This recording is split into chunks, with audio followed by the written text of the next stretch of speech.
Well, it's Golden Week vacation here in early May in southern Japan, and today I got up enough gumption to get on my bike and ride up this mountain and go down into a valley behind me, which has a number of side valleys around a reservoir that might contain some interesting botanical treasures, hopefully Calanthe sieboldii, which I have only seen once in the Fukuoka area. Definitely Calanthe discolor, possibly also Cephalanthera species erecta and falcata. Definitely Chromastra pendiculata, though it probably won't be in flower. And without a doubt Cymbidium gueringi. There might be some other little treasures back there too. There's quite a bit of traffic through this otherwise quiet mountain pass. I'm already sweating up a storm, but from here it's all downhill until I have to return home, so maybe I'll make a little journal entry on the way back and see what kind of shape I'm in. I'm sure I'm going to be quite tired by then, so enjoy the video. Still at pretty high elevation here, maybe around 400 meters, 420 meters, and you can see they've already planted the rice fields. There's some wild wisteria back up there growing on the sugi trees. Ah, what a beautiful day. Here you can hear the Japanese wood warbler, also called the aguis in Japanese. Look at that big hillside of moso bamboo back there, losing its leaves. It's going to resprout those in about a few weeks. And down here is a bunch of herbaceous peonies. And boy, I'm thinking about, I have to climb back up this thing. Oh, God. Well, I made it down to the reservoir, and I'm following this little old road, this dirt road, really kind of a rock road. And you'll see why it's a rock road, because look at the woods up here. Try to go a little slower here so you can see. These are really rocky hills in here. This is perfect habitat for Cymbidium gueringi. Not particularly good for the Calanthe, but look at what is in the road. This is so typical of southern Japan. Huge rock slide. So what I'm going to do is climb over this thing and continue along the edge of the lake here. Fantastic. Well, no orchids yet, but here's almost a literal field of Pteris wallichiana, the huge bracken-like terrace fern. You can see it likes full sun conditions. Not necessary for it to have that, but does prefer that. Here in southern Japan, there is really, in this particular area, is really no native palm species, but here is a highly naturalized one throughout the region. This is Trachycarpus fortunae, which is another transplant from China. Nice little group here.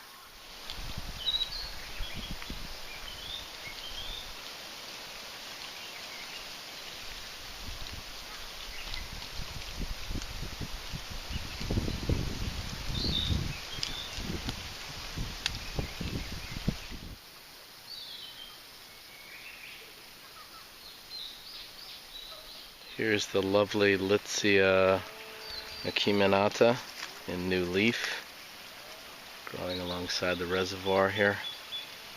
Common species, but very lovely, evergreen. Cornus controversa, lovely tiered branch tree of these mountains. Here's a nice specimen. They really get big. Beautiful.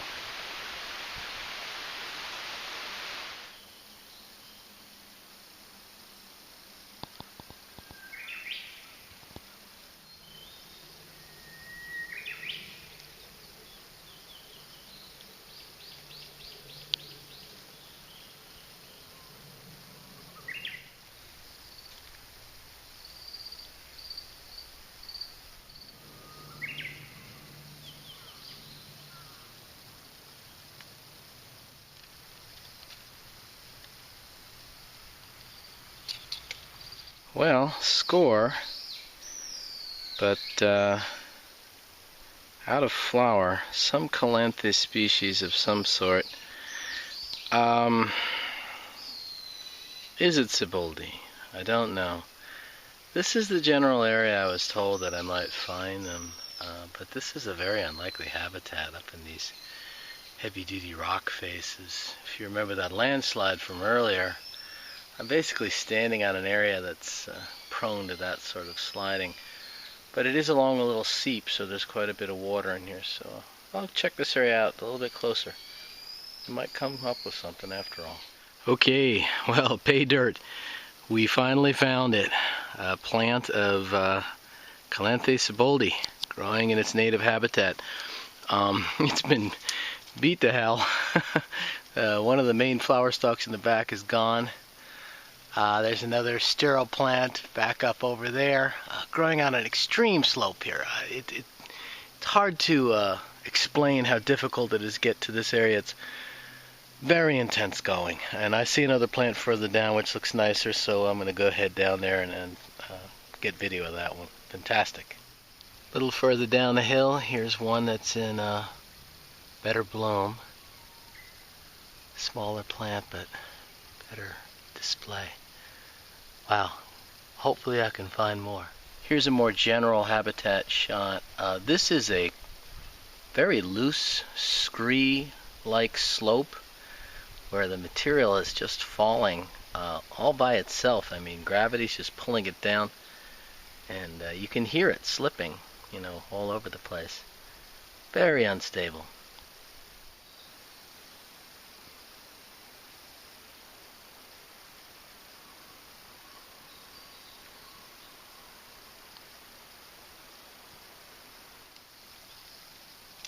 As you can see, the roots here are actually getting exposed from the erosion. Here's the old leaves from last year.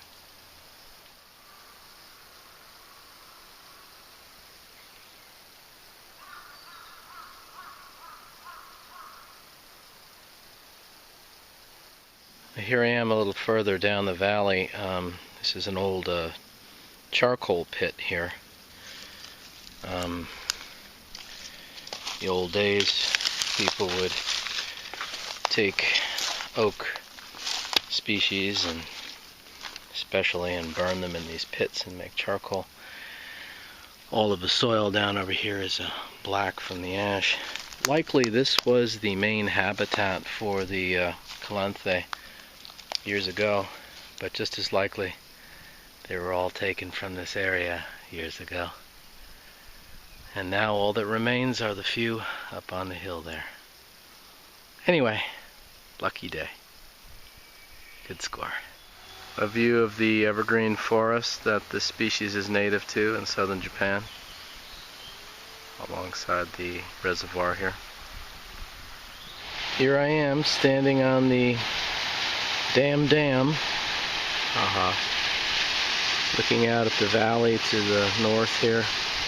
There's a Calanthe sieboldii in flower, and the hills beyond. No doubt, up in the proper places, there's more Calanthe up in there. Small pockets here and there. Well, I promised you I'd come back. I'm still alive. I'm surprised what my 50-year-old body can still do. I'm hurting though. That was an interesting day. We had a success and yet sort of a failure too. I mean, I found the Kiebine, the Calanthe sieboldii, but I didn't find virtually any other orchid, which was fascinating to me. The place was very un-orchidy, so go figure. Anyway, hope you enjoyed today's video. You got to see quite a variety of plants anyway, and look forward to the next time we get to show you a little bit more of my area.